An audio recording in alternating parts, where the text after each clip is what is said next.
big show coming up. I don't know the name of it, but it's heavy equipment. Big, huge, multi-million-dollar equipment. It's a lot of really cool stuff. All those buildings you see there have been built. They're temporary buildings. They look like they've been there forever. Look at that John Deere one. It's even a 2-story. So is that McCluskey over there. 2-story, built in 48 hours. Wow. There's equipment that's here that have been shipped from overseas, like Germany and places like that build those really big concrete trucks. Really crazy. Just goes to show you that there must be a lot of money in it, because it cost a fortune. I'm sure some of these pieces that came from overseas cost maybe $1 million to get them here. The doors are closing. Please stand clear. Most of them are on lease. I don't know that people are buying that kind of equipment. It's just way too expensive to justify owning it yourself. This is what the monorail looks like. Normally I can't show you because there's people in here. And people in enclosed quarters don't really like people filming them, you know what I'm saying? Yeah. Alright, here's some more.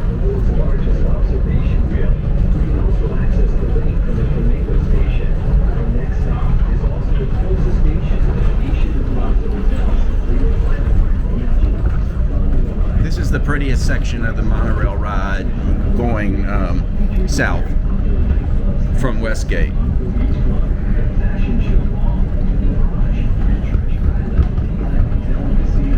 When that sphere gets finished, this monorail ride is going to be absolutely beautiful. Everybody will focus on that sphere instead of the Wynn and the Encore and Resorts World and Circus and Palazzo and Venetian, Harrah's, the High Roller. Because right in front, you can barely see it now because it's getting dark. That can be a globe. That can have video images of what's going on inside if they want to. Sometimes they might not want to show you what's going on inside. But it's endless possibilities on what the video can be on the outside of that huge sphere. I think it has somewhat near the capabilities of the sphere that's inside Resorts World. And Resorts World, of course, is maybe a tenth of the size, maybe even less than that. But it can do anything. They could put beautiful images on that sphere.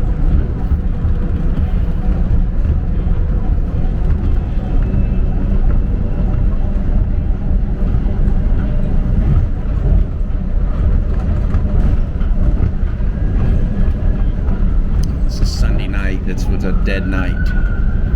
In 2 days, it's going to be very busy again because of that heavy equipment. Show starts on Tuesday. So the monorail is really busy during the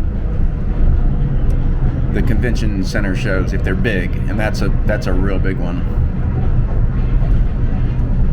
So sometimes you get on, you come up here and you've got the whole monorail to yourself, and then sometimes you're no way you can find a seat. I never sit down anyway, but people that want to sit down, they won't find a seat. There's the sphere above the parking garage right there. So imagine that thing being lit up. It's just going to occupy everybody's attention, especially the flights, because there's plenty of flights that come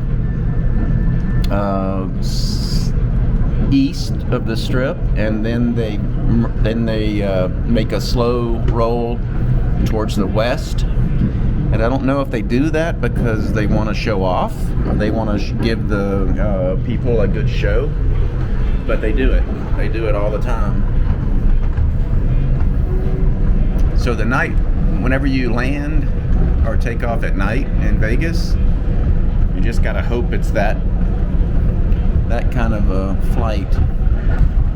And both sides of the plane are good views, but the left side is normally the best view.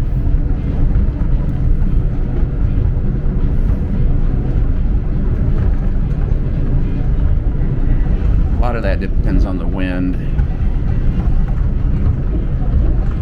I'm not a pilot, so I'm not an expert, but I know that there's different flights, and they take different patterns for different reasons, and I think the majority of the time it has to do with the wind, because the wind is very, very, very unpredictable. Well, it's predictable, but it's just very bad in Vegas.